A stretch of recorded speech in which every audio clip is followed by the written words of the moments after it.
चलिए, पिछले क्लास में हम लोग Raoult's law of partial vapour pressure पढ़ रहे थे।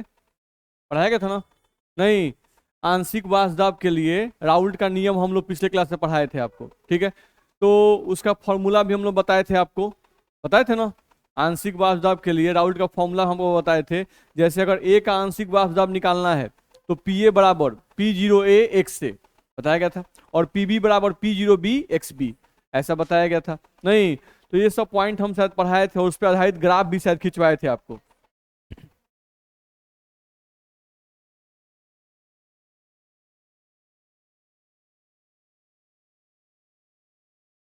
यहां तक शायद हम लोग पढ़ लिए थे। नहीं, यहाँ पर इस ग्राफ में हम आपको बताए थे कि इनका जो ग्राफ आता है वो कैसा आता है स्ट्रेट लाइन, और कहाँ से पास करेगा? ओरिजिन से पास करेगा। ये सब पॉइंट आपको बता दिया गया था।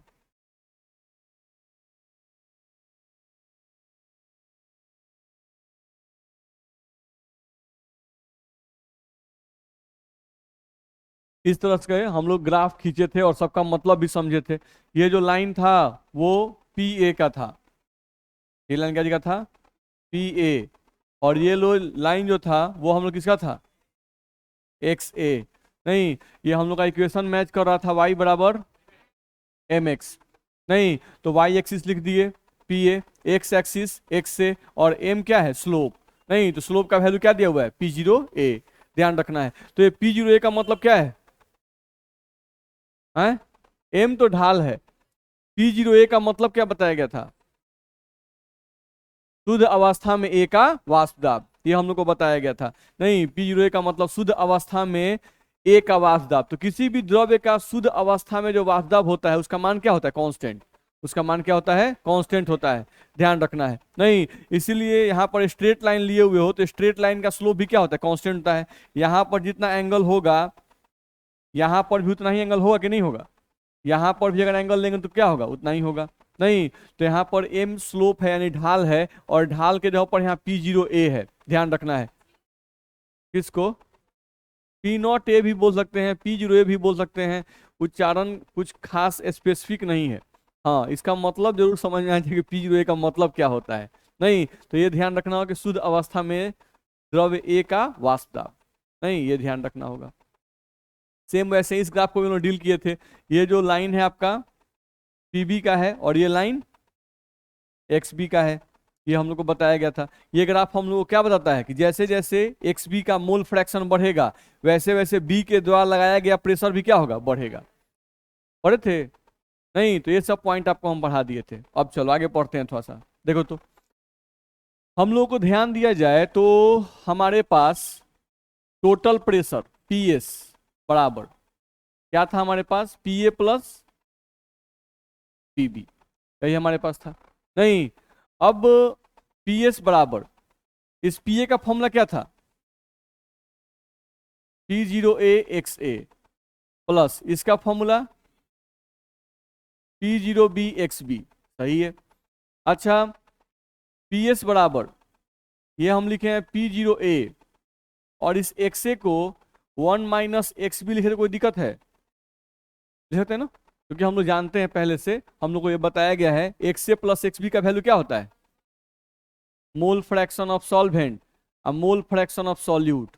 नहीं, विलायक का मोल अंश और विलय का मोल अंश का योगफल कितना होता है? वन। ये हम लोग जानते हैं। तो अगर हमको एक्स ए बराबर निकलना है, एक्स ए बराबर, तो एक्स ए बराबर क्या लिख सकते हैं? इस एक्स बी को इधर भेज देंगे, one minus X B. X A बराबर एक्स ए बराबर हमको लिखना है तो लिखेंगे वन माइनस एक्स बी। ये ध्यान रखना होगा। तो हम वही एक्स ए पर लिख दिए one minus X B, plus इसको हम उतार दिए P zero B X B. यहां से दिखाया जाए तो पी एस बराबर इसको मल्टीप्लाई किए वन से तो क्या आएगा? पी जीरो ए माइनस क्या आएगा? P zero A X B. ये हो गया पी जीरो ए, और ये यहाँ आ गया minus P zero A X B, plus P zero B X B आएगा। नहीं, अब यहां से पी एस बराबर देखो तो P zero B X B को पहले लिख रहे हैं इसको, ठीक है। P zero B X B को हम पहले लिख दिए, अब इसको उतार रहे हैं, माइनस माइनस साइन है,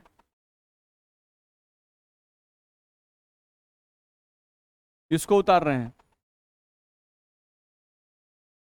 बोलो दिक्कत नहीं ना है। पी एस बराबर, इसमें एक्स बी दोनों में कॉमन है, कॉमन निकाल सकते हैं, क्या बचेगा,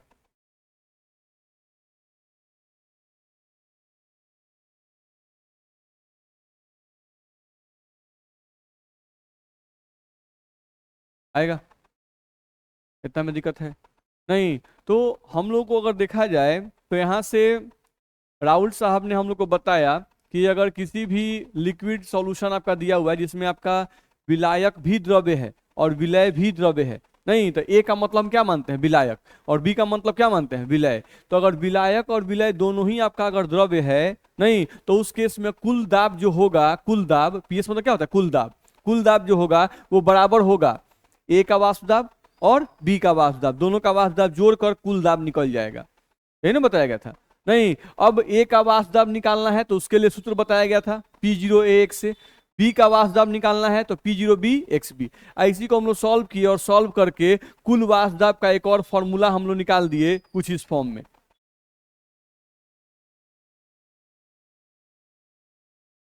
तो ये जो हुआ हम लोग का, ये हो गया हम लोग का कुल वाष्प दाब का फॉर्मूला, पी एस बराबर P zero B minus P zero A X B plus P zero A. तो इसी को सॉल्व करके ऐसे लिखा रहता है बुक में, बोलो दिक्कत है इसमें नहीं।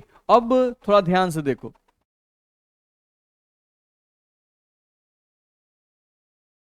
यहां जो हम लोग फॉर्मूला लिखे ये वाला, पी एस बराबर P zero B minus P zero A, देख रहे हो, पी जीरो बी माइनस क्या लिखे हैं, पी जीरो ए है, और पी जीरो बी यहाँ क्या लिखा हुआ है, एक्स बी, और फिर प्लस में क्या लिखा हुआ है, पी जीरो ए, यही ना वो लिखे हैं, ध्यान रखना है।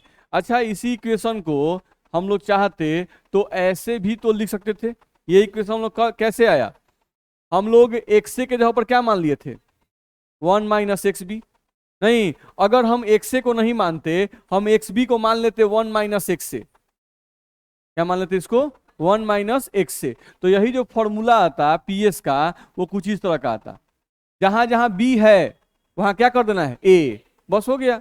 नहीं तो पी जीरो बी लिखेंगे, यहाँ क्या लिखेंगे, P zero A minus P zero B X A और प्लस पी जीरो बी।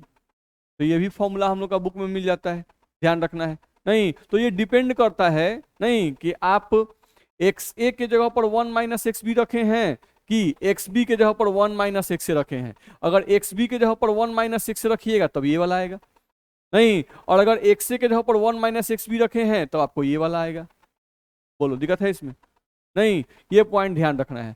दूसरा पॉइंट ध्यान से देखो, ये जो फॉर्मूला हम ऊपर वाला लिखे हुए हैं, इस फॉर्मूला में तुम देखो क्या लिखा हुआ है, P zero B minus P zero A. ऐसा नहीं लग रहा है बी में से ए को घटाया गया है, नहीं तो यहाँ पे हम कंसीडर कर रहे हैं, इस केस में कंसीडर कर रहे हैं कि पी जीरो बी का मान क्या हुआ होगा, ज्यादा, और पी जीरो ए का मान क्या होगा, कम, ऐसा कंसीडर कर सकते हैं, ध्यान रखना है। यहाँ देखो पी जीरो ए का मान ज्यादा दिखाया गया है, हटाया गया है ए में से बी को, तो यहाँ पे हम ऐसा बोल सकते हैं क्या, पी जीरो ए का मान ज्यादा और पी जीरो बी का मान कम, बोलो कितना में दिक्कत है किसी को, आगे बढ़ सकते हैं।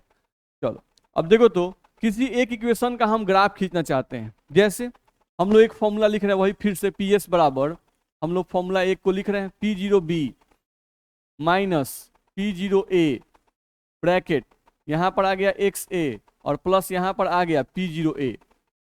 अब कोई दे दिया तुमको और बोलता है कि इसका ग्राफ खींचो, नहीं तो इसका ग्राफ अगर खींचेंगे तो हमको देखना होगा, यहां पर एक्स बी होगा, यही ना, एक्स बी लिख दिए, बोलिए अब ठीक है।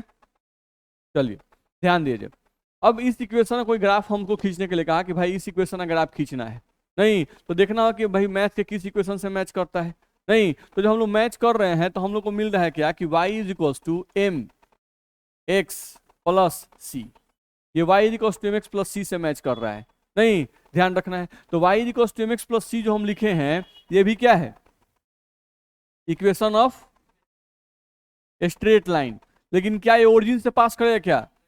ओरिजिन से पास नहीं करेगा। Equation of straight line not passing through origin, not passing, देख लो हम क्या लिखे हैं, नॉट यानी ओरिजिन से पास नहीं करेगा, not passing through origin, not passing through origin, ये ओरिजिन से पास नहीं करेगा क्योंकि इसमें इंटरसेप्ट आ गया सी, ध्यान रखना है।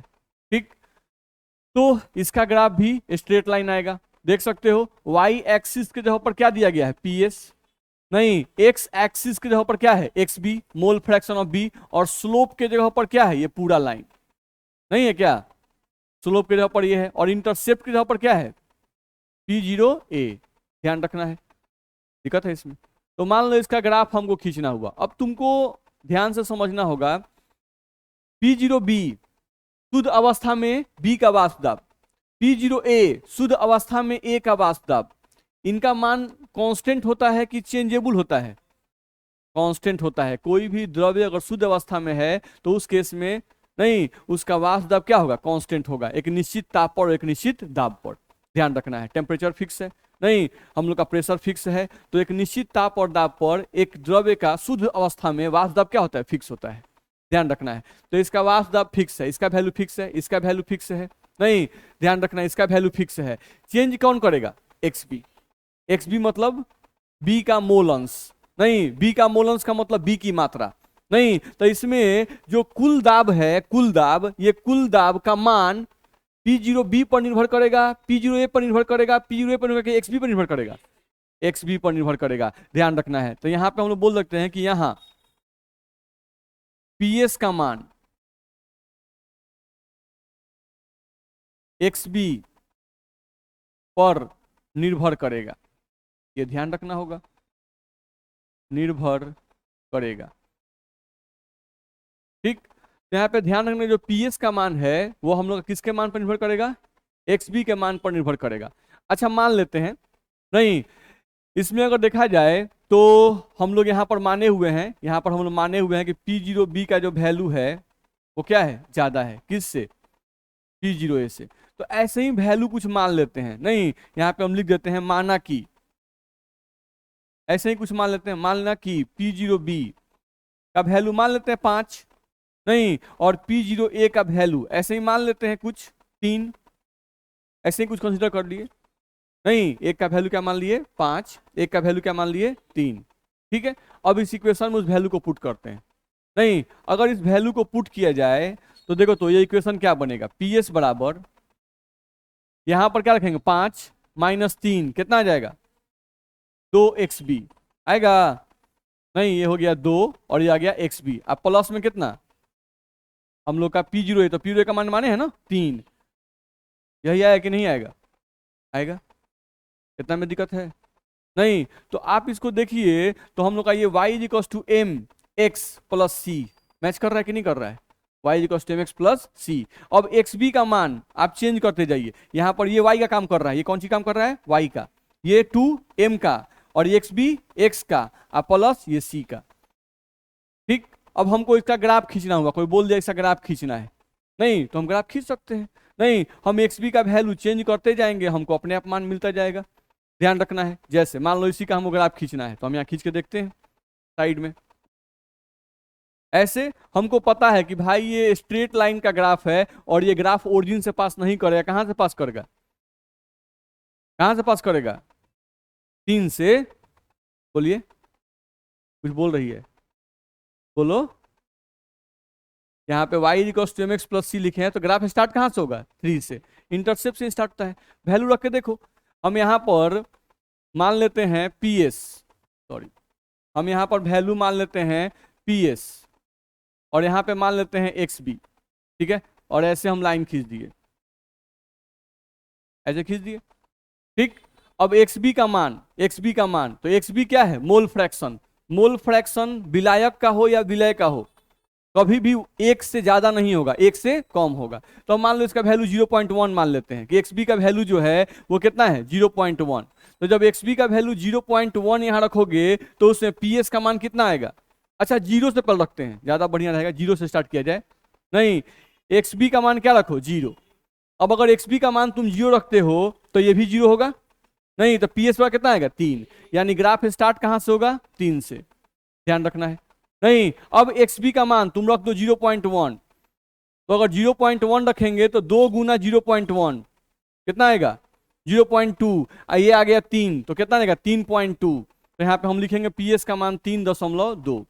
मान लो इसका वैल्यू हम रख दिए 0.2, नहीं तो अगर इसका वैल्यू 0.2 रखेंगे तो 0.2 मल्टीप्लाइड बाई 2 कितना आएगा 3.4, ये जोड़ देंगे तो कितना आएगा 3.4, तो हम यहाँ पे लिख सकते हैं कि ना 3.4। बोलो दिक्कत है? नहीं, अब हमको ग्राफ खींचना है तो ग्राफ हम खींच सकते हैं। देखो तो एक को हम लोग मान लिए, एक को हम लोग मान लेते हैं एक्स एक्सिस और एक को मान लेते हैं वाई एक्सिस। मान लो ये हो गया हमारा वाई एक्सिस, ये हो गया हम लोगों का एक्स एक्सिस। चलो वाई एक्सिस और एक्स एक्सिस तो हम लोग मान लिए। नहीं, अब चलो देखो तो इसमें y की जगह पर क्या है पी एस, तो y की जगह पर हम क्या लिखेंगे पी एस। एक्स एक्सिस जगह पर क्या है एक्स बी, तो हम एक्स बी यहां पर लिख दिए। चलो यहां पर ध्यान से तुम देखोगे तो हम लोगों को जब एक्स बी का वैल्यू 0 है, एक्स बी का वैल्यू जब 0 है, नहीं उस समय पी एस का मान कितना है 3, तो हम मान लेते हैं कि यहाँ कहीं 1, यहाँ कहीं 2 और यहाँ कहीं 3, ये हुआ होगा। नहीं तो जब इसका मान 0 है उस समय पी एस का मान कितना 3, यानी ग्राफ यहीं से स्टार्ट होगा, ग्राफ यहीं से स्टार्ट होगा। अब ध्यान से देखो एक्स बी का मान कितना 0.1, तो एक्स बी का मान मान लो यहाँ कहीं 0.1 आया होगा, रख दिए। नहीं, अब एक्स बी का मान जब 0.1 है उस समय पी एस का मान कितना 3.2, तो मान लो यहाँ पे 3 है, 3.1 3.2 यहीं कहीं होगा, तो इसके सामने आएंगे, यहाँ कहीं मान रखेंगे 3.2। बोलो दिक्कत है? कर सकते हैं। नहीं, फिर कितना माने हैं 0.2, तो मान लो यहाँ कहीं 0.2 है, 0.2 तो 0.2 माने तो इसका वैल्यू कितना है 3.4, तो यहाँ पर 3 है, 3.1 3.2, नहीं 3.2 3.3 3.4, मान लो इधर कहीं आता है, इसके सामने आएंगे और यहाँ पॉइंट देंगे, देंगे कि नहीं देंगे? नहीं, अब हम ग्राफ खींचेंगे तो ग्राफ यहाँ से स्टार्ट होगा और यहाँ से स्टार्ट होकर ग्राफ कह जाएगा, जाएगा स्ट्रेट लाइन कि नहीं जाएगा? जाएगा। तो ये जो हम लोग ग्राफ खींचे ये ग्राफ किसका है पीएस का, नहीं ये ग्राफ पीएस का है, यानी कि पीएस बराबर क्या होता है पीए प्लस पीबी का। दिक्कत है? नहीं, तो अगर हमसे कोई कहता है कि भाई आप इसका ग्राफ खींचिए, नहीं पी एस बराबर P0B minus P0A x B plus P0A, तो हम लोग को इतना नहीं कुछ रखना है, ये सब इतना कुछ नहीं लिखना है। नहीं, हमको सीधे क्या करना है, हम लोग को मान लेना है कि ये जो ग्राफ है y बराबर एम एक्स प्लस टी से मैच करता है, इसका ग्राफ हमको खींचना है, तो हम सीधे y एक्सिस सीधे x एक्सिस, ये हो गया y एक्सिस कौन रिप्रेजेंट करेगा PS, ये कौन रिप्रेजेंट करेगा XB, और ग्राफ कहीं यहाँ पे इंटरसेप्ट मान लेंगे और यहाँ से सीधा खींच देंगे। खींच सकते हैं? नहीं, तो ये हम लोगों का इस इक्वेशन का ये ग्राफ हो जाएगा। उसी को समझाने के लिए आपको हम ये बताएं। इसमें कहीं दिक्कत है? समझ में आ रहा है? नहीं, ग्राफ हम लोग इंक्रीजिंग क्यों खींचे, ग्राफ हम लोग बढ़ता हुआ क्यों खींचे हैं, क्योंकि स्लोप क्या है पॉजिटिव है, आपका जो ढाल है उस ढाल का वैल्यू क्या आया है पॉजिटिव। हम इसको ज्यादा माने हैं, इसको क्या माने हैं कम माने हैं, तो जब इसको ज्यादा मानेंगे इसको कम मानेंगे तो ज्यादा में से कम घटाएंगे तो वैल्यू क्या आएगा प्लस की माइनस, माइनस। क्या बात है, ज्यादा में से कम घटाएंगे तो माइनस आएगा, ज्यादा में से कम घटाएंगे तो प्लस आएगा। स्लोप पॉजिटिव है तभी तो ग्राफ ऐसा आ गया भाई, अगर स्लोप निगेटिव आता ग्राफ कैसा आता नीचे की तरफ आता। बात समझ में आ रही? नहीं, तो इतना पॉइंट आपको ध्यान रखना हो, जैसा ग्राफ आप खींच सकते हो। चलो अब आगे बढ़ते हैं। देखो तो जब एनसीईआरटी बुक हम लोग देखते हैं तो एनसीईआरटी बुक में क्या किया है कि ग्राफ हम लोग का सबका अलग अलग नहीं खींचा हुआ है। जैसे पीए का ग्राफ हम अलग खींच के बताए, पीबी का ग्राफ हम अलग खींच के बताए, पीएस का ग्राफ हम अलग खींच के बताए, तीनों ग्राफ बताए ना जी। नहीं, लेकिन एनसीईआरटी में क्या किया है कि तीनों ग्राफ को एक साथ खींच दिया है, तीनों ग्राफ को क्या किया है एक साथ खींच दिया है, ध्यान रखना है। तो उसी ग्राफ को एक साथ खींचने के लिए हम लोग यहाँ पर कुछ इस टाइप का ग्राफ बना रहे हैं। नहीं, अब थोड़ा सा खींचने की कोशिश करते हैं। चलो सबसे पहले हम लोग पीबी खींचना चाहते हैं। पीबी, पीबी का फॉर्मूला क्या होता है जी,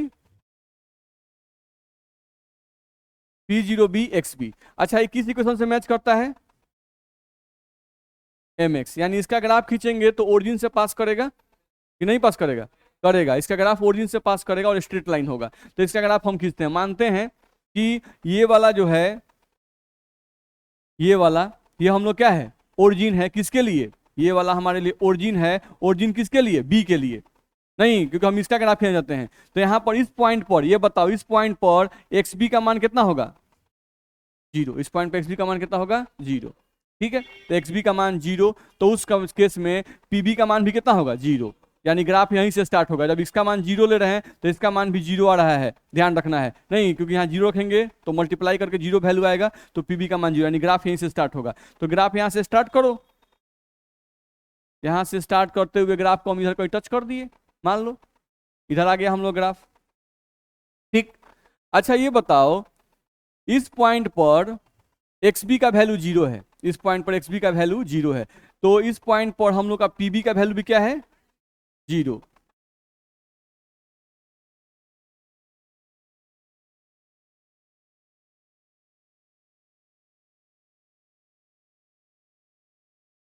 चलिए देखा जाए।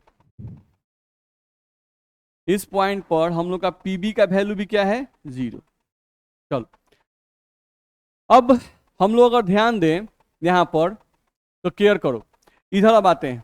अब हमको ग्राफ खींचना है पीए का। तो पीए बराबर क्या लिखते हैं? P0A एक्स से। नहीं, इस पॉइंट पर बताओ, अगर यहां पे हम ए का ओरिजिन माने हैं तो इस पॉइंट पर एक्स ए का मान कितना होगा? 0। एक्स ए का मान कितना होगा? 0।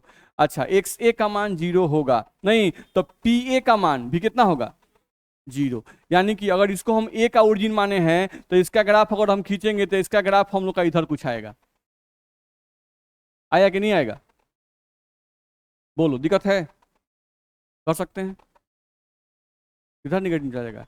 ये निगेटिव नहीं है, इसको हम माने हैं कि ए का ओरिजिन है और इसको माने हैं कि बी का ओरिजिन है। यानी कि बी के लिए ये लाइन, ये डायरेक्शन पॉजिटिव है और ए के लिए यही डायरेक्शन पॉजिटिव है।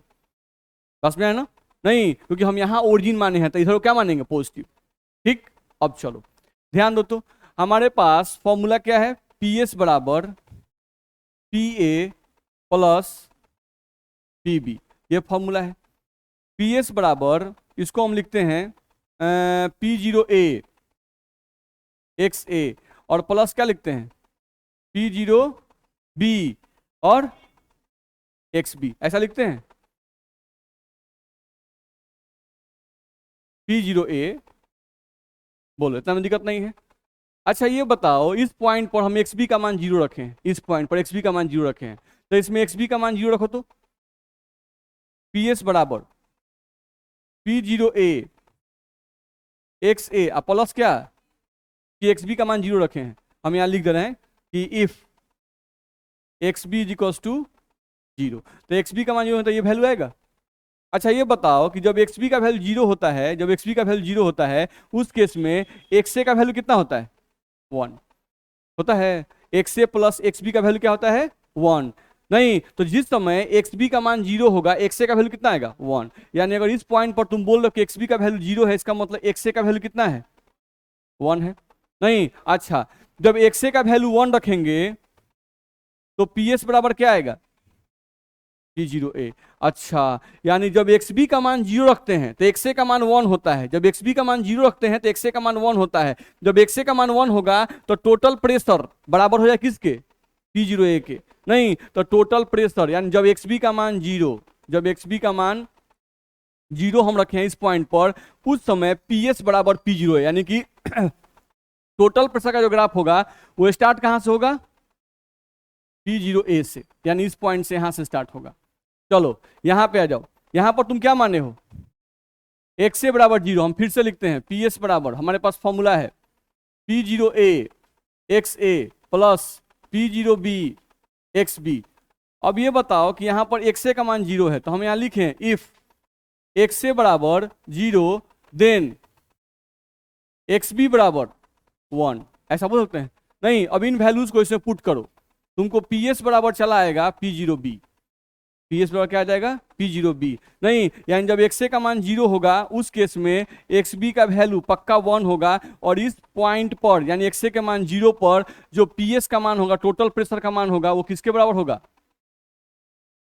पी जीरो बी के बराबर होगा। बोलो दिक्कत है? नहीं।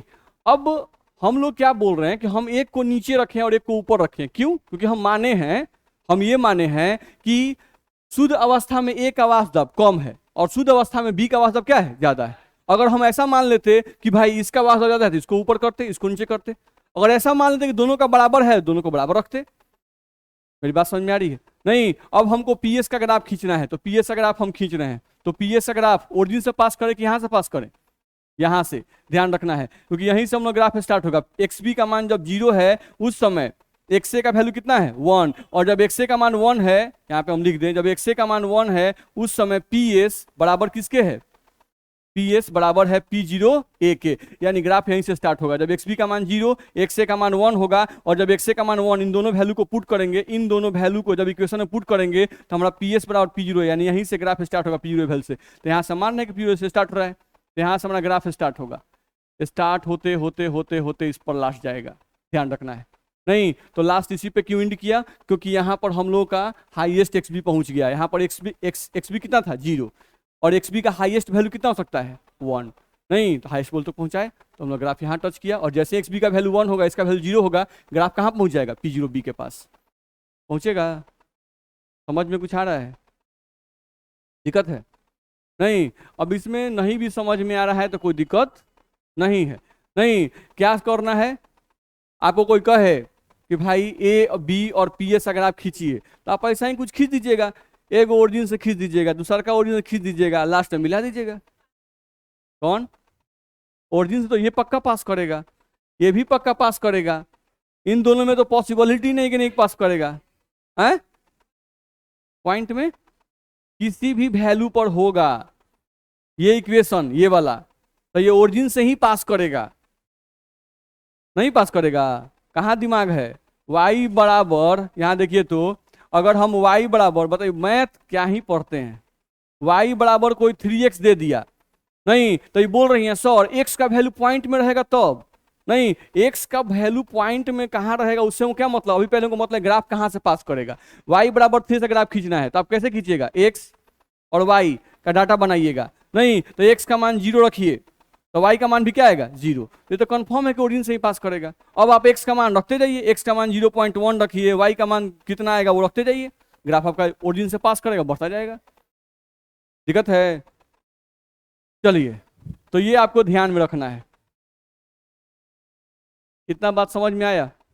नहीं तो यहां से हम लोग को ध्यान रखना है कि अगर हम लोगों को ग्राफ खींचने के लिए कहता है, नहीं पी ए पी बी का, नहीं तो एक को हम ओरिजिन मान लेंगे ए का और उसको ओरिजिन से खींचेंगे, एक बी का है तो उसको ओरिजिन हम लोग मान के खींच देंगे, और जब पी एस का ग्राफ कहेगा तो दोनों लाइन को क्या करेंगे, मिला देंगे। ध्यान रखना है, तो इस तरह से आपका ग्राफ हो जाएगा। तो यहाँ से आप देख सकते हो कि ये जो लाइन था वो आपका पी बी का था, ये जो लाइन था वो पी ए का था, और ये जो लाइन था वो पी एस का था, जो कि P A plus P B के बराबर है। नहीं, आप इस ग्राफ में देख सकते हैं कि यहां पर एक्स बी का मान कितना है, 0। अब जैसे जैसे इधर तरफ बढ़ेंगे एक्स बी का मान क्या होगा, बढ़ेगा। जैसे जैसे इधर तरफ बढ़ेंगे एक्स बी का मान बढ़ेगा। यहाँ 0 है, यहाँ हो सकता है कि 0.1 हो जाए, हो सकता है यहाँ 0.2 हो जाए, हो सकता है यहाँ 0.3 हो जाए, बढ़ते बढ़ते जाए कि नहीं जाएगा।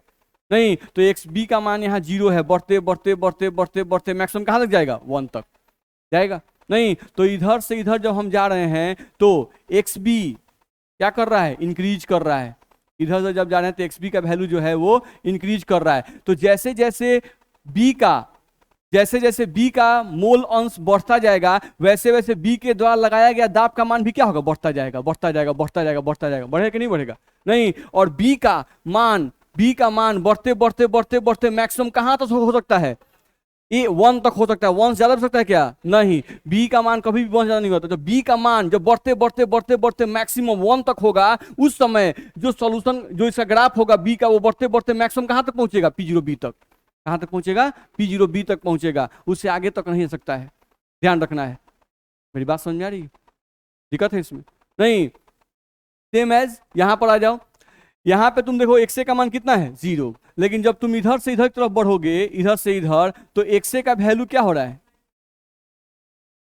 घट रहा है, 0 से घट रहा है, एक्सए का वैल्यू इंक्रीज कर रहा है। तो जब एक्सए का वैल्यू इंक्रीज करेगा तो ए के द्वारा लगाया गया प्रेशर का मान भी क्या होगा, इंक्रीज करेगा। देख लो, जैसे जैसे एक्सए का मान बढ़ रहा है वैसे वैसे पीए का मान बढ़ रहा है कि नहीं बढ़ रहा है, बढ़ रहा है। एक्सए का वैल्यू बढ़ते बढ़ते बढ़ते बढ़ते मैक्सिमम कितना हो सकता है 1। तो एक्सए का वैल्यू जैसे ही इस पॉइंट पर 1 आएगा, नहीं, हम लोग का पीए का जो वैल्यू होगा वो बढ़ते बढ़ते बढ़ते मैक्सिमम कहां तक जाएगा, P0A तक जाएगा। समझ में आ रहा है? नहीं, तो आपको यहाँ ध्यान रखना है कि जब हम इधर से जाएंगे तो B का वैल्यू इंक्रीज करेगा। जैसे जैसे B का वैल्यू इंक्रीज करेगा, B की मात्रा बढ़ेगी, B के द्वारा लगाया गया प्रेशर का मान भी क्या होगा, बढ़ता जाएगा। इधर से इधर जब आएंगे तो A का मान इंक्रीज करेगा, जैसे जैसे A का मान इंक्रीज करेगा वैसे वैसे A के द्वारा लगाया गया प्रेशर देखो बढ़ रहा है कि नहीं बढ़ रहा है, बढ़ता जाएगा, बढ़ेगा। दिक्कत है? नहीं। तो A का मैक्सिमम मान कितना हो सकता है 1, ए का मैक्सिमम क्या होता है 1, और ए के मैक्सिमम मान पर, ए के मैक्सिमम मान पर जो पीए का वैल्यू है वो कहां तक पहुंच सकता है, P0A के बराबर पहुंचेगा। नहीं, जैसे आप ये बोल रहे हैं ना भाई, देखो तो पी ए बराबर P0A एक्स ए, ये फॉर्मूला बोलते हैं। नहीं, ये बताइए कि एक्स ए का मैक्सिमम मान कितना ले सकते हैं 1। तो अगर एक्स ए बराबर 1 लीजिएगा तो ये जो पी ए का ग्राफ है, नहीं, ए के द्वारा लगाया गया जो दाब है वो मैक्सिमम कितना हो सकता है, P0 के बराबर। तो आप देख लीजिए, नहीं कि हम लोग यहाँ पर ए का मान 0 है, अब बढ़ते बढ़ते बढ़ते बढ़ते बढ़ते ग्राफ यहाँ आ गया, तो यहाँ पर इस पॉइंट पर ए का मान कितना है 1। तो जब ए का मान 1 रखेंगे तो उस समय जो पी ए होगा वो किसके बराबर हो जाएगा, P0 के बराबर होगा कि नहीं होगा, होगा। समझ में आ रहा है? नहीं, सेम कहानी यहां पर है, यहां पर बी का वैल्यू बढ़ते बढ़ते बढ़ते कहां तक हुआ है, P0B के बराबर। तो P0B के बराबर ये कब होगा, जब XB का मान 1 होगा। क्योंकि आप फॉर्मूला देख रहे हो, आपके पास यहाँ फॉर्मूला लिखा रहता है, ये वाला फॉर्मूला अगर हम लिखें PB बराबर P0B XB, अब इसमें आप XB का मान 1 रख के देखो, क्योंकि यहाँ पर XB का मान 1 है, तो उस केस में PB जो होगा, जो PB का ग्राफ है वो कहाँ जाकर टच करेगा, P0B को टच करेगा कि नहीं करेगा, करेगा। आप देख सकते हो। कोई क्वेश्चन है, आगे बढ़ सकते हैं? चलिए, तो ये सब पॉइंट आप ध्यान रखिएगा। चलिए, तो ये ग्राफ हम लोग देख लिए, अगले पॉइंट पर आए। देखो तो हम लोग को ध्यान दिया जाए तो पार्शियल प्रेशर निकालने के लिए, पार्शियल प्रेशर निकालने के लिए राउल्ट साहब ने हम लोग को फॉर्मूला दिया। पार्शियल प्रेशर यानी ए का प्रेशर निकालना है, तो ए का प्रेशर निकालने के लिए राउल्ट साहब ने हम लोग को फॉर्मूला दिया P0A एक्स ए। ये किसके अनुसार है, एक्स ए। बड़ा ए और बी में गड़बड़ हो जा रहा है, नहीं, एक्स ए। तो ये जो फॉर्मूला दिया वो किसने दिया, राउल्ट साहब ने, अकॉर्डिंग टू राउल्ट। ये राउल्ट साहब का फॉर्मूला है। राउल्ट साहब ने ए का आंशिक वाष्प दाब निकालने को हम लोग को यही फॉर्मूला दिया, P A बराबर P0A एक्स ए। ठीक है। अब एक दूसरे साइंटिस्ट आए जो थे डाल्टन। डाल्टन साहब ने क्या कहा, नहीं कि किसी भी लिक्विड के द्वारा, किसी भी लिक्विड के वाष्प के द्वारा कितना दाब लगाया जाएगा, इसको हम एक और फॉर्मूला से निकाल सकते हैं। नहीं, तो वो फॉर्मूला एक और आया हमारे पास, PB बराबर PS, PB बराबर, फिर B लिख रहे हैं, A लिखना है तो PA बराबर PS एक्स डैश A, ध्यान रखना है। नहीं, अब फॉर्मूला हमारे पास आ गया, देख लो, ये भी PA है, ये भी PA है। नहीं, तो यहाँ पर PA बराबर P0A एक्स, ये फॉर्मूला दिया राउल्ट साहब ने। PA बराबर PS एक्स डैश A, ये फॉर्मूला किसने दिया, डाल्टन ने, अकॉर्डिंग टू डाल्टन। ये डाल्टन साहब ने हम लोग को फॉर्मूला दिया, ये ध्यान रखना है। ठीक, अब इसमें सबका मतलब क्या है, तो यहाँ पर PA का तो मतलब वही है, ए का आंशिक वाष्प दाब, ए का आंशिक वाष्प दाब। ठीक, PS ये क्या है, कुल दाब, ये हम लोग का है कुल दाब। और ये एक्स डैश A ये है वाष्प अवस्था में ए का मोल अंश।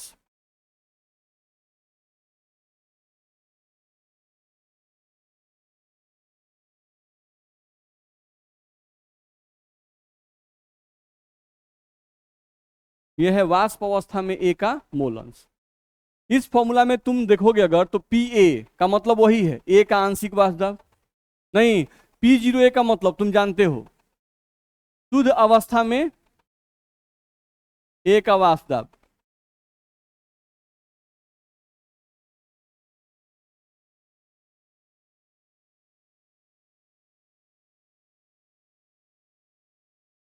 ये हो जाएगा शुद्ध अवस्था में ए का वाष्प दाब। अब यहां पर एक्स डैश ए लिखा हुआ और यहां पर सिर्फ एक्स ए लिखा हुआ है, तो ये है विलियन में ए का मोल अंश।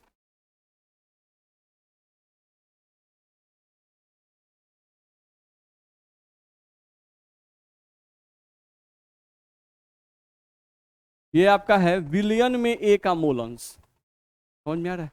नहीं, अब एक्स ए और एक्स डैश ए में क्या डिफरेंस है, ये डिफरेंस समझ लेते हैं। देखो तो, जैसे मान लो आपको कोई बर्तन इसमें दिया हुआ है, नहीं, इस बर्तन में हम लोग ले लिए द्रव्य, इस द्रव्य में ए है और बी है। मान लो ए जो है ये भी आपका लिक्विड है और जो बी है ये भी आपका लिक्विड है। इसका मात्रा जो है वो आपको दे दिया है 5 मोल और इसका मात्रा जो है वो आपको दे दिया है 3 मोल, दे दिया है। अब इसको आप गर्म कर रहे हैं, तो गर्म करने पर आपको वेपर बनेगा, इसका भी वेपर बनेगा, दोनों द्रव्य है तो ए का भी वेपर बनेगा और बी का भी वेपर बनेगा। तो यहाँ पे ऊपर इनका वेपर बना। नहीं, अब मान लेते हैं कि 5 मोल में से 2 मोल एक बन गया, यानी 5 मोल में से 2 मोल वेपर में कन्वर्ट कर गया। नहीं, अब इस 3 मोल में से मान लेते हैं कि 1 मोल जो है 1 मोल वेपर में बदल गया, 1 मोल बी आ गया। ठीक, अब तुमसे ये वैल्यू तुमको दिया रहे और कोई बोले कि भाई एक्स ए का मान निकालो, तो इस पे डैश नहीं लगा हुआ है, तो डैश नहीं लगा हुआ है तो इसका मतलब विलियन में ए का मोल अंश निकालना है। तो विलियन में ए का मोल अंश निकालना है तो विलियन में ए का मोल 5 बट्टा में विलियन का मोल 5 और 3 8, तो इसका वैल्यू क्या होगा 5/8। लेकिन अगर कोई बोलता है कि वाष्प अवस्था में ए का मोल अंश निकालो, जैसे ही वाष्प अवस्था आएगा उसमें डैश लग जाएगा, एक्स डैश ए, ध्यान रखना है। अब वाष्प अवस्था में ए का मोल अंश निकालना है तो वाष्प अवस्था में ए का मोल 2 और बट्टा में विलियन का मोल, तो 2 और 1 3, 2/3। दोनों में डिफरेंस समझ में आ रहा है? नहीं, तो आपको जब भी विलियन का मोल अंश कहेगा तो आप ऐसे निकालिएगा। नहीं, जब आपको वाष्प अवस्था में ए का मोल अंश कहेगा तो ऐसे निकालिएगा। नहीं, कोई दिक्कत है? ध्यान रखना है। तो आपको दिया रहेगा वाष्प अवस्था में भाई मात्रा दिया रहेगा तो निकाल लीजिएगा, विलियन अवस्था में मात्रा दिया रहेगा तो एक्स ए का मान निकलेगा, निकाल सकते हैं हम लोग। समझो, अब ये फॉर्मूला दिया राउल साहब ने, ये फॉर्मूला दिया डाल्टन साहब ने। ध्यान रखना है, आंशिक वाष्प दाब इससे भी निकलेगा, आंशिक वाष्प दाब इससे भी निकलेगा। अब इन दोनों फॉर्मूला को देखा जाए तो ये भी पी ए बराबर इतना है, ये भी पी ए बराबर इतना है, तो हम इनको और इनको बराबर कर सकते हैं कि नहीं कर सकते हैं? कर सकते हैं। नहीं, तो हम लोग को दोनों को बराबर करके यहाँ पे फॉर्मूला बनाया गया P0 A XA बराबर PS X' A। कर सकते हैं कि नहीं? नहीं, तो यहाँ पे आपका ये हो गया राउल्ट, ये हो गया डाल्टन। नहीं, अब इस फॉर्मूला का यूज करके बार बार एक्स जैसे निकालने के लिए कहेगा, सबका वैल्यू दे देगा, P0 का मान, एक्स ए का मान, PS का मान और एक्स जैसे का मान निकालने के लिए कहेगा। तो अगर ये रिलेशन आपको ध्यान में रहेगा तो एक्स जैसे का मान निकलेगा कि नहीं निकलेगा? निकल जाएगा। तो ये बात आपको ध्यान रखना होगा, तो ये हम लोग के लिए इंपॉर्टेंट हो जाएगा। सेम एज अगर बी के लिए हम लिखें तो देखो, तो बी के लिए इसी फॉर्मूला को हम लिखेंगे नहीं, P0B XB बराबर PS X' B। तो बी के लिए लिखना हुआ तो हम इसको ऐसे लिखेंगे, ध्यान रखना है। मेरा बार बार मोबाइल का है बज रहा है जी।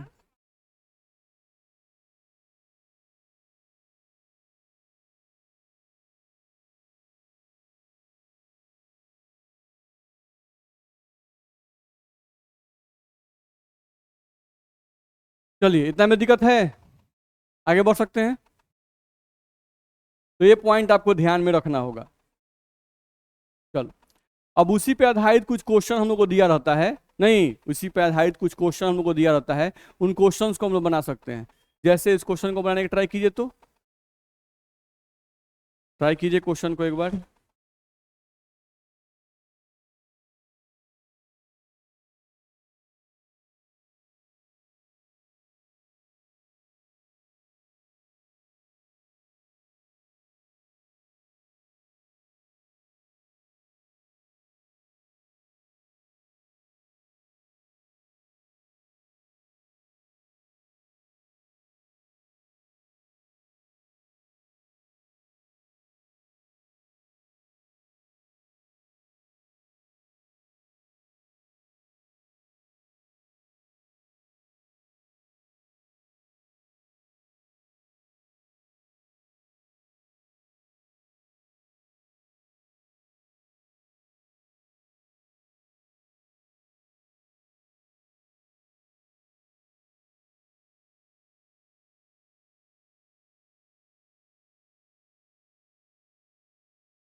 बोलिए।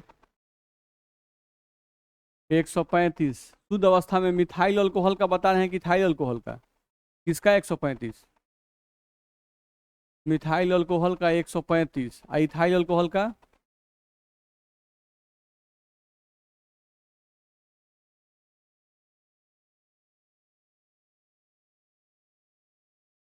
देखिए यहाँ पर इक्वेशन आपको दिया हुआ है, पीएच बराबर 254 माइनस 119 एक्स, और ये एक्स क्या है? इथाइल अल्कोहल का मोल अंश। तो इसमें एक्स ई लगा देते हैं अपने मन से, ताकि पहचान में आएगा कि ये क्या है, इथाइल अल्कोहल का मोल अंश। यही हमारे पास है।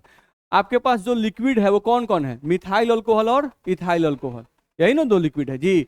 नहीं तो मिथाइल अल्कोहल, तो उसको मान लो पीएम, और एगो मान लो पीई। एम का मतलब मिथाइल अल्कोहल, और ई का मतलब इथाइल अल्कोहल। तो अगर हम यहाँ पर पीएम और पीई माने हैं, देखो तो यहाँ से हम ऐसा लिखें, जो पीएस होगा वो बराबर होगा पीएम के आप प्लस पी के बराबर होगा कि नहीं? ठीक। अच्छा, यही पीएस बराबर हम लोग देखें अगर, तो पीएम, जो पीएम है इसको लिखते हैं हम लोग P0M XM plus P0E XE, ऐसा लिख सकते हैं कि नहीं लिख सकते हैं? बोलो, दिक्कत है? ठीक। अब ये जो इक्वेशन है उसके साथ हमको मैच करना है। यहाँ देखो तो यहाँ भी XE है कि नहीं है? है। अगर हम इस इक्वेशन में XE बराबर 0 कर दें, इसमें भी XE बराबर 0 कर दें, चलो करके देखते हैं। इफ XE बराबर 0 कर दो, XE का मान 0 कर दें, तो ये बताओ कि अगर XE का मान 0 करते हो तो उसमें XM का मान कितना आएगा? 1 आएगा कि नहीं आएगा? आएगा। ये समझते हैं ना? विलायक और विलय का मोल अंश जोड़े कितना आता है? 1। तो अगर इसका मान 0 मानेंगे तो इसका मान कितना आएगा? 1। अच्छा, तो ये बताओ कि इस केस में जो पीएस होगा, पीएस ये बराबर किसके आएगा? 1 के। कभी कभी ऐसा फील हमको होता है कि हम किसको पढ़ा रहे हैं, समझ में आ रहा है? नहीं, कभी कभी ऐसा फीलिंग आ जाता है कि हम किसको पढ़ा रहे हैं, क्या ही पढ़ा रहे हैं, काहे के लिए पढ़ा रहे हैं। चलिए, एक्सी का मान जब 0 होगा, विलय का या विलायक का मोल अंश जब 0 होता है, जब एक का 0 होता है मोल अंश, तो दूसरे का मोल अंश कितना आता है? 1। रख दिए। इस वैल्यू को हम उठा के इसमें पुट किए, तो पीएस बराबर क्या आ गया? P0M। अब सेम वैल्यू यहाँ पर पुट करना चाहते हैं, ठीक है?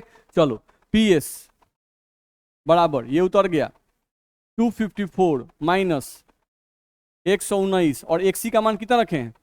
एक्सी का मान 0, तो एक्सी का मान हम यहाँ पर रख दिए 0। नहीं तो पीएस बराबर हमारा कितना आ गया? 254। तो ये जो पीएस बराबर 254 आया, एक्चुअली ये किसका मान है? P0M का। किसका मान है? P0M का मान है। ये समझ में आ रहा है? नहीं, हम लोग यहाँ पर क्या किए, XC का वैल्यू 0 किए। जब XC का वैल्यू 0 करेंगे उस समय PS बराबर होता है P0M के। नहीं तो PS बराबर होता है P0M के, तो हम इसमें XC का मान जब 0 रख रहे हैं तो PS बराबर 254 आया। तो PS बराबर 254 आया, इसका मतलब हुआ कि जो ये वैल्यू है वो किसका मान है? P0M का मान है। दिक्कत है? अब एक का मान निकल गया तो दूसरे का मान निकालना आसान है।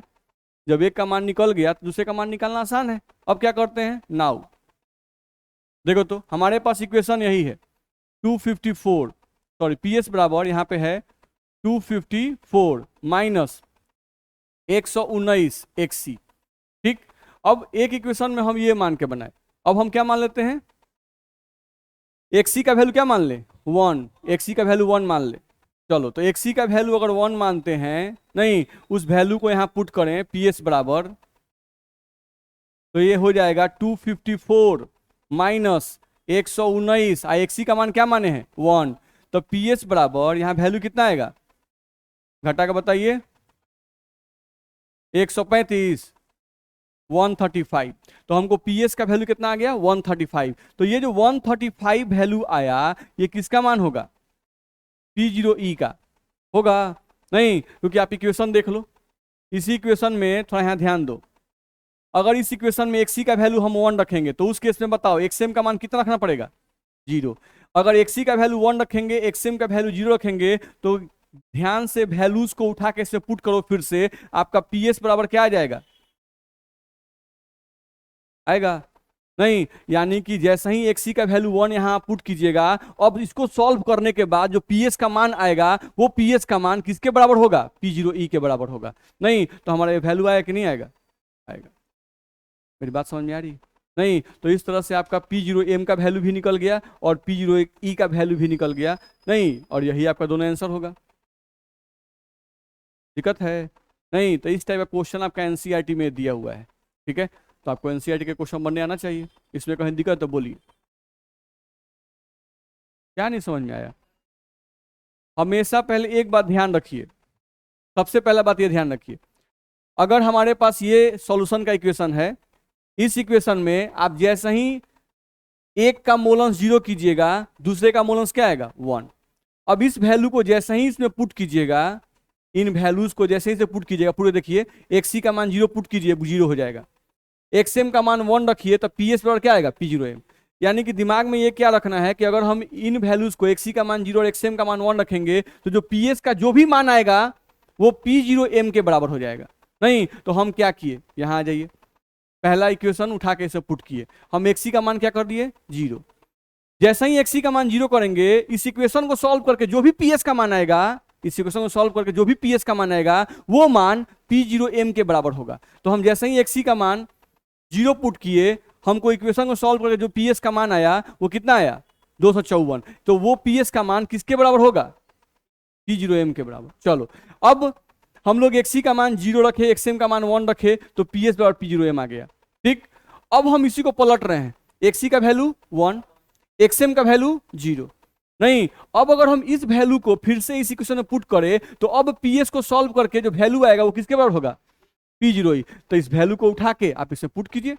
नहीं तो अब इस वैल्यू को उठा के हम इसमें पुट कर रहे हैं, तो एक्सएम तो हमको दिखाई नहीं दे रहा है, लेकिन एक्सी तो दिखाई दे रहा है इसमें इक्वेशन में। नहीं तो एक्सी का वैल्यू उठा के हम इसमें 1 पुट कर दिए, यानी एक बार एक्सी का मान 0 पुट किए, एक बार एक्सी का मान 1 पुट किए।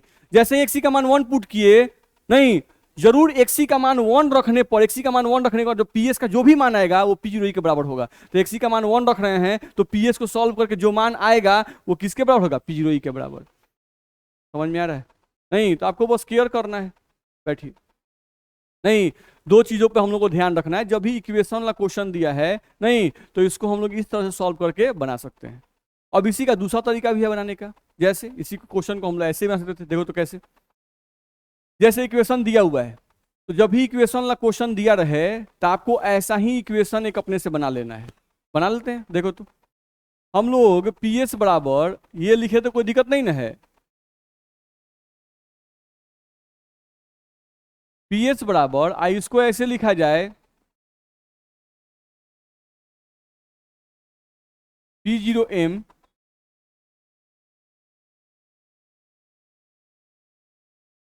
बोलो, दिक्कत है? अच्छा,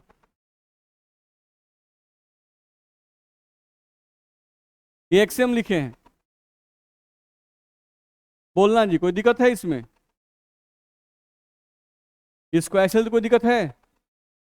ठीक, चलो पी एस बराबर गुना कर रहे हैं P zero m minus P zero m x e plus P zero e x e. अब बोलो, दिक्कत है? फिर से हम आगे बढ़ रहे हैं, पी एस बराबर इसको लिख रहे हैं पी जीरो एम, यहीं रहने दिए, माइनस ब्रैकेट स्टार्ट किए, इसमें से एक्स ई कॉमन निकाल रहे हैं, तो यहाँ क्या बचेगा? माइनस, ये प्लस क्या बन जाएगा? माइनस जाएगा, क्या आएगा? और यहाँ क्या आएगा?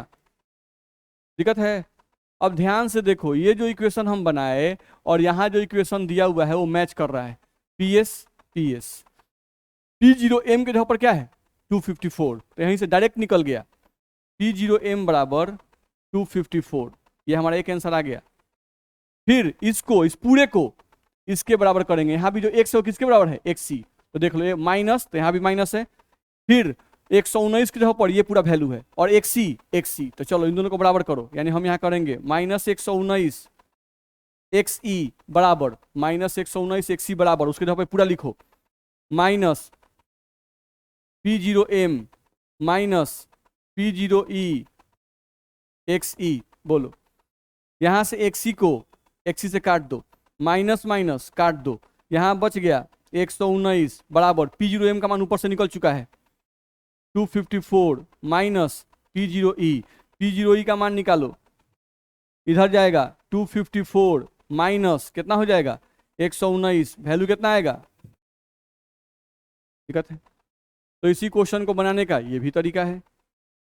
नहीं, जब भी आपको इक्वेशन बनाना है, इक्वेशन वाला क्वेश्चन दिया है तो सेम उससे मिलता जुलता है कि इक्वेशन आप बना लीजिए और इक्वेशन बना के आप क्वेश्चन सॉल्व कर दीजिए, ध्यान रखना है। या दूसरा तरीका ये था कि आप एक्सी का जो वैल्यू है एक बार 0 मान के बना लीजिए और एक्सी का वैल्यू एक बार 1 मान के बना लीजिए। नहीं तो उस केस में आपका आंसर आ जाएगा। है बोलिए, वही सही है, ये गड़बड़ है, सही दोनों है। नहीं, आपको समझ कौन सा आता है वो डिपेंड करता है। किसको? एक्सी को एक बार 0 एक बार 1 क्यों माने हैं? क्योंकि इक्वेशन को सॉल्व करना है ना हमको। जब एक्सी को 0 मान रहे हैं तो उस समय हमको पता चल रहा है कि एक्सी का मान जब 0 होता है उस समय PS P0M के बराबर होता है। नहीं तो हम एक्सी का मान एक बार 0 मानेंगे तो इस इक्वेशन को सॉल्व करके, इस इक्वेशन को सॉल्व, एक्सी का मान 0 रखे, नहीं तो हमको मान चला एक्सी का मान 0 तो PS बराबर P0M, तो यहाँ भी एक्सी का मान 0 रखेंगे तो जो PS का मान आएगा वो किसके बराबर आएगा, P0M का मान। तो जब 0 रखा गया, सॉल्व किया गया तो PS का मान क्या आ गया 254, तो ये जो मान आया वो किसके बराबर होगा, P0M के बराबर। क्योंकि देखो एक्सी का मान 0 तो PS बराबर P0M, बस में आ रहा ना। नहीं, और एक्सी का मान एक बार 1 रखो, जैसे एक्सी का मान 1 रखेंगे PS बराबर क्या आएगा P0E, तो एक बार एक्सी का मान इसमें 1 रख के देखो, एक्सी का मान 1 रखेंगे जो PS सॉल्व करके जो वैल्यू आएगा वो क्या आएगा, P0E के बराबर आएगा। ये ध्यान रखना होगा। दिक्कत? आगे बढ़ सकते हैं। तो ये सब क्वेश्चन आपसे बनना चाहिए। अब इसमें कुछ क्वेश्चन दिए गए हैं, इन क्वेश्चंस को आप बना के लाएंगे, बस में है ना। इसमें आपको क्वेश्चन सब दिया गया है कुछ, इन क्वेश्चंस को आप अपने से ट्राई करके आएंगे। 3 क्वेश्चन है, 1 2 3, तो इन तीनों क्वेश्चन को आप ट्राई करके आएंगे, ठीक है।